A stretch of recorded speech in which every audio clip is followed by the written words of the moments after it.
this is Steve Domenico here at Team Link Hooksett with Ryan Dibartolomeo, short for Dibart.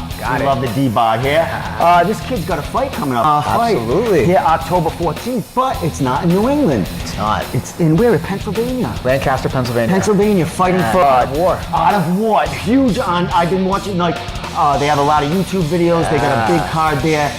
You're heading there, fighting Zach Kelly. Zach Kelly, 3-0. Main event. 3-0, main event. Main event. The kid is 3-0 as a pro. Yep. First two fights, I think a choke, a TKO, and his last fight was a unanimous decision back in April. You coming off your first win back in April for Cage Titans. So you guys are both coming off unanimous decisions wins. Yes. You with your first pro win, and I mean, you fought a couple of beasts heading into this win. That's all I fight. So you haven't had an easy road to get to that win. Let's talk about that win and how we got from that win to going to fight in Pennsylvania. Well, you know, I mean, like you said, I started fighting killers as a pro. You know, actually, I mean, if you look at my resume, I got killers everywhere. Amateur, you know, all the way through. My 9 amateur fights, you know, 6 of them were top 5 guys. You know, and then to come out, fight Jimmy Manning in his backyard. You know, he's 5-0 now. He's finishing everybody. Yeah, you know, and then Jeff Perez afterwards. He's already 2-0. You know, I mean, both former champions and all that. You know, so we came up short in those two. You know, I felt I was caught in transition. You know, I changed gyms and didn't really have enough time to get into there and comfortable with Link systems. You know, and I think it hurt. You know, and I didn't really know who I was as a fighter and where I wanted to go and all that. And you know, for the April fight against Espinino, you know, another killer. Good, my man.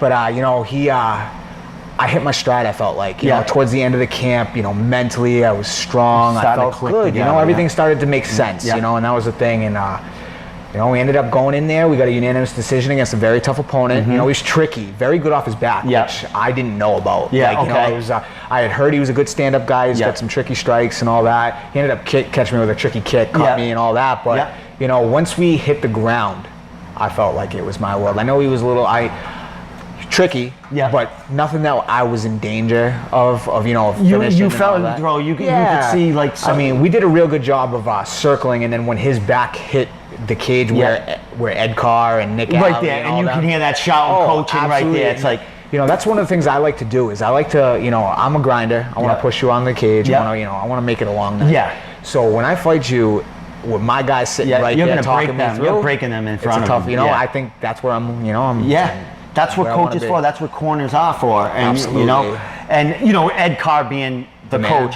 You can hear him from across the cage too. My God, down the street. He is coaching. He's right on. And you guys are listening because he knows. He knows his stuff. I mean, he's been doing this for a long time. You know what's funny too is I talked to Espinino after the fight. The first thing he wanted to talk about was how annoying it was to be right in my corner and listening to Ed Carr tell me what to do. And he couldn't stop it because it was the right information. Yes, exactly. You know? So it's one of those things, you know. So you're progressing from there. I mean, like you said, that first fight you were between camps. You were going from EME to pro. There's a lot of pressure. I had a wedding. You had a bunch of stuff, and we did an interview before. I think it was after the Manning fight. I think that was our first interview when you're going into that Cage Titans 33. And you know, you talked about all the stuff. You actually weren't even married yet. Right? You were, and you were going through, you know, getting everything arranged. Talking about your wife now, because it's kind of a team thing there. You just can't go fight. You know what's funny is I get it all the time. I get people to be like, "Oh, your wife must love that." I'm like, no, she hates it. She hates every bit of it. How can you sit there and be like, oh, hey, I got to watch the person I love get into a fist fight? And just not the fight, it's leading up to it. There's a lot of shit that these people don't know about. People don't see everything. You see the glamour. You don't see the uglies. The end effect. You see that 15 minutes, that 25 minutes, sometimes a minute. That's all they see from you. 100%. And it's one of those things where she's there every day. She's seeing it. You know, she catches the attitude when I'm tired.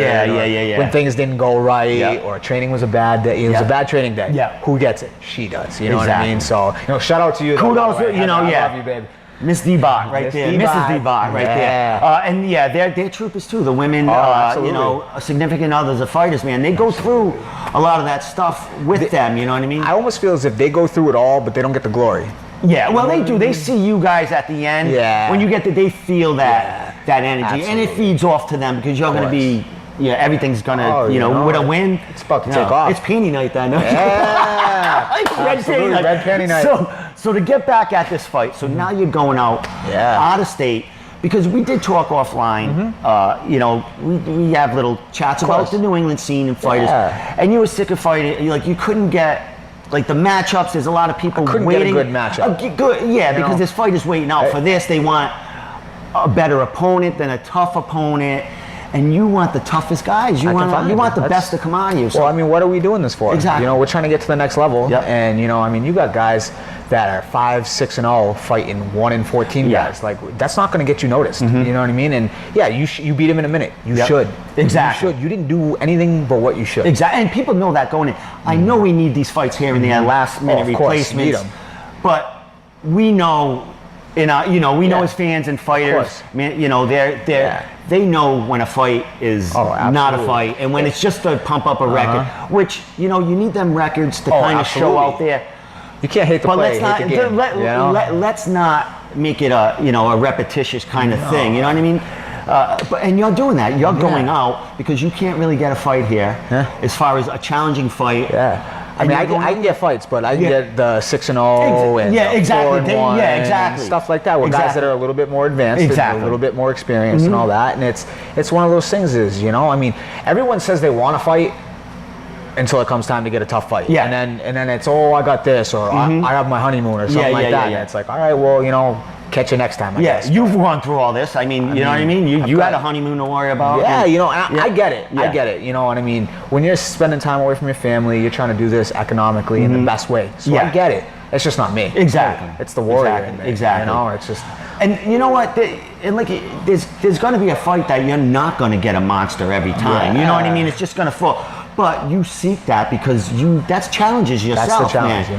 That's what it's and about. as far as that, that's going to get you ready for the real killers. That's what I'm thinking, right? Out there, man. That's how I take it. You know what I mean? That's what it's about. You're going to do all this work, have a fucking undefeated record, 9-0, and then you go out there and you fight some guy and he's going to make you look like you're... How many times have you seen it happen? A lot. How many times? A lot. And that's, is personally for me, that's why I say things out there, because I want to better you. You know what I mean? I want your record to be there, but I also want... I think people get caught up in the record and all that, especially as a young fighter. Like even as an amateur, you want to, I want to be undefeated as an amateur. Why? Test yourself. Exactly. You know what I mean? Like I went up and fought Josh Harvey, the #1 at the time, in his backyard with 2 fans. Ended up getting knocked out, but guess what? Now when we go to Pennsylvania, we've already done this. Exactly. You know what I mean? So that's what we wanted. We want experience. I'm not walking in your prototypical 1-2 professional fighter without experience. Yes. It's going to be a real fight. It's going to be a real that's deal. why they know. That's why they're matching you up with this. I mean, they when they found out you can come, holy shit, we got this kid that's and you're going against a 3-0 guy. I'm going against their guy. Headlining their card. This kid's got a great amateur record. Also, a lot of finishes in there. So, and it looks like his progression's been up too, because he went through as far as the challenges he's getting, because his fights ended quick in the beginning of his career as a pro. But his last was unanimous. So the talent level is going up for him. I don't think his talent level is near my talent level in opponents, and I think he's in for a step up when he fights me. Well, New England fighters, man, they go in other places. They're showing it. I'm comfortable. I was speaking to Jimmy Manning, talking to Jimmy Manning. He says to me, Jimmy Manning, man. He says, you made your name fighting all the big ticket sellers in their backyard. This is like a night off for you. I don't personally see it that way. I think it's going to be a tough fight and all that. But it is nice to go out there and find somebody who's a little bit more your experience level. We're right there. Exactly. I mean, this will be my 13th fight, 13th walk to the cage, which is, it's crazy. It's starting to add up, It's one of those things. But I only sit at 1 and 2 as a pro. You know what I mean? And you've got all this experience under your belt. So I'm not sitting 1 and 2. I'm not a good fight for people because it's a tough fight. And if you lose to a guy who's 1 and 2, it looks bad on your record. So not only did you lose, but now people that are looking up from the outside are he lost to this 1 and 2 guy. You know what I mean? And that's the thing. People from the outside, they look at them last 2 fights. It's like they don't go down that record, and they're like, oh my God, well, he fought this guy, and look where these guys he fought are now. You know what I mean? Like, Well, I mean, you look at Jimmy Manning. He's a monster compared to me. He's big. Yeah. Like, we took a picture afterwards and all that, and then we even trained afterwards, and it was like he's got like almost 6 inches on him. Yeah, he's a big dude. Now you're fighting this kid. I think is 6'1". He's like, you know, so it's one of those things. It's like when you say easier fight, the guy's 6'1", he's 3-0. There's always. I'm in his backyard, so we need a finish. We need to finish this fight. You know, we're not going to win a decision. It's how it is. Exactly. When I talked to the promoter, you know, he messaged me. It was like, hey, you know, I got a great opportunity for you, and all this. We talked. He said to me, he goes, the kid is 3-0. He's our stud. He's our big ticket seller. We want to put you in there. We want to test him. We want to test you. We want to see where we're at. Okay, let's do it. Let's do it. Let's do it. Let's do it. Let's get it. Well, let's go do it. Let's go do it. October 14th, October baby. 14th, we coming. You know, we're gonna go 2-2, and then, you know, we'll see where it goes from there. And then we come back to New England. You know, you can get you know, we got a lot of these fighters here going on Bellator, going, you know, going everywhere, who haven't fought the caliber fighters that you fought that are going to bring it. So you're fighting at 155 here. Yes. Where do you want to be? Where do you want to be? I want to be a 45er. Okay. You know, it's funny. Coach Carr tells me he sees me as a 35er. I laugh at it and all that. Height-wise, probably. Yeah. But I'm thick. Like I not that I cut a lot of weight anymore. But when I first started MMA, I was walking around at 200 pounds. Yeah. Like not fat. I was a hockey player, so I needed to be stocky. Yes. And all that. But now it's like, maybe 35 is possible, you know, because I only walk around now about 60, 65 in there and all that, which is about 10 to 15 pounds lighter than I used to. And all that. So, you know, it's ideally I think at 45, where I want to be. Super fights, big fights, Killer, you know, in that division. Big time. Well, that's what this is, a 155 you know? super fight. Yeah, you know, and it's one of those things too, is, you know, coming up and fighting small again. You know, that's what we do. Unfortunately, because of my thickness. I can't get down and find these guys that are my height. I understand. You know, They're at a lower weight class or whatever. And, you know, well, they're cutting 20, 25 pounds to get even lower. You know what I mean? And I'm not trying to do that. No. You know, I like my goal for this fight is I want to wake up cut day on weight or a couple pounds out. Quick cut and be healthy and have a good day and you know, and just it's another day in the office. You know, we train.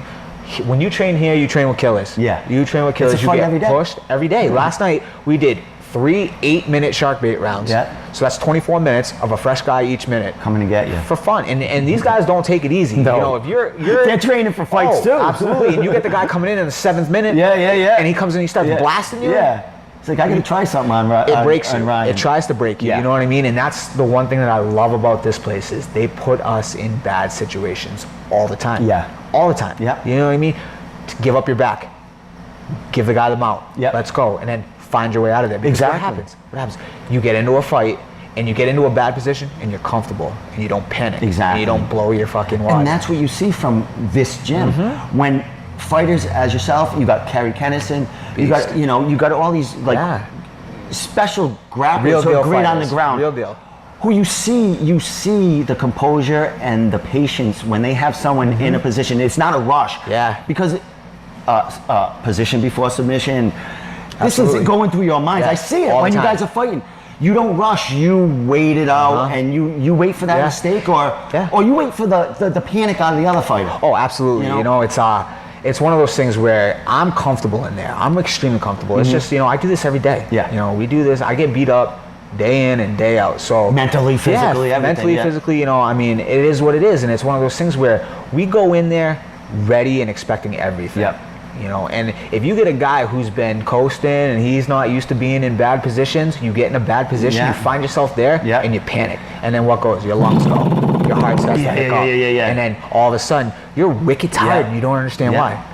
It's not going to happen That's with when me. technique goes out the window and it's survival. Absolutely. And, you know, I'm known as a grinder. I want to be as tight as possible to you. I want you to smell my breath as much as you can. You know what I mean? As gross as it is, that's what it is. I want to be glued to you, you know? And I mean, it's one of those things, distance, especially in this fight with a 6'1" guy, distance is bad.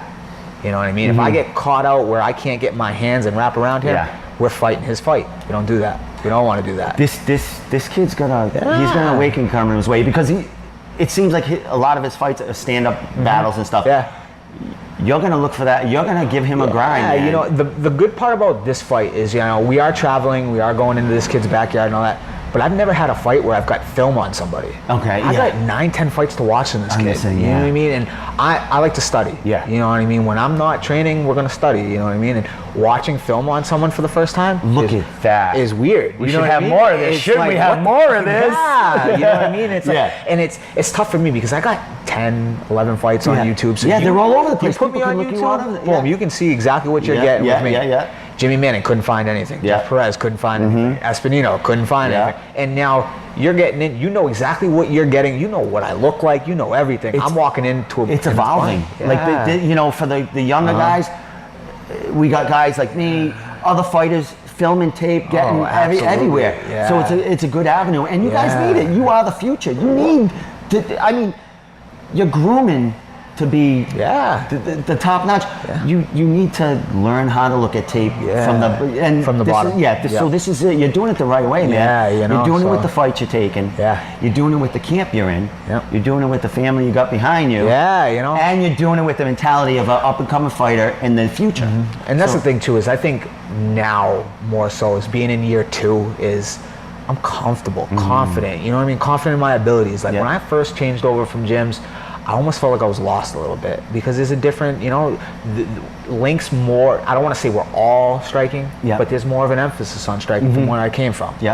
Groundwork is big here, don't get it wrong. No, we know that. But it's one of those things where I came from a gym where it was all groundwork. That's what we did, And I got here and I fell in love with that sexy knockout stuff. Another like weapon. And then I decided I was going to be a striker. And you know, and it didn't work out for me, and it's fine. And you know, and then we sat down, me and coach and the other coaches that we have here, and we said, hey, let's fine tune some things. Let's get back to what made you successful. Exactly. But now you got more weapons. So let's keep working on neutralize things. So, and that'll make you stand up better, make everything, because there's more confidence. I can go anywhere here. You know, wherever this fight goes, wherever Zach Kelly wants to take this fight, I will be ready and I'll be confident in my ability to take it wherever he wants. I can't wait, brother. I'm sure they're going to air it somewhere. Like, they got everything on YouTube anyway, so I'm sure they go live with it somehow. I'm sure someone will go Facebook Live and as soon as I'll be sharing it, and you know, I wish you well there, brother. I appreciate it. Always a pleasure. I can't wait. Shout outs. How we get in touch with you? We're what? 4 weeks? A little over 4 weeks. 5 weeks out. 5 weeks Saturday. Facebook, Ryan Dibartolomeo at Facebook, and then Instagram, Dibart13. That. Instagram's more of where I put all my stuff for you know, training aspects and all that, and Facebook's kind of just I throw my opinion wherever I feel like. He's great. I mean, you said, you know what, you put it out there. Shout out, so you know, shout out the wife first and foremost. I love you. Thank you for everything you do for me. Shout out Coach Carr, Coach Fortier, you know, all my teammates here. Nick Alley, JC Alley, JC, Jesus Christ, my man. Kerry Kennison, Kenny Murphy, you know, all of them. You know, even the guys you don't know, the guys that don't fight or haven't been there yet, they're all killers. They're all pushing us. You know, it's a great atmosphere in here. They'll be getting out there. Yeah, don't worry. Definitely. And shout out to Mike Bickens out at Art of War for you know, giving me the call and having faith that I can come out there and put on a show for you guys. And that's what we're looking to do. We're gonna put on a show. Hey, Mike. New England's coming, man. We coming. We're going to show you what New England's all about. All right. From Ryan Dibartolomeo. Boom, got it. Dibart, babe. Jimmy Manning, that's all you. Jimmy Manning. Team Link. Yeah, he set me straight. Yo, he's the best. Team Link in Hooksett, New Hampshire. This guy's got to fight October 14th, man. Yep, 2-2. We're moving to 2-2. 2-2. Yes, and sir. we're coming back to New England, and we're going to take some heads here. Absolutely. That's the plan. We out. My man, thank you.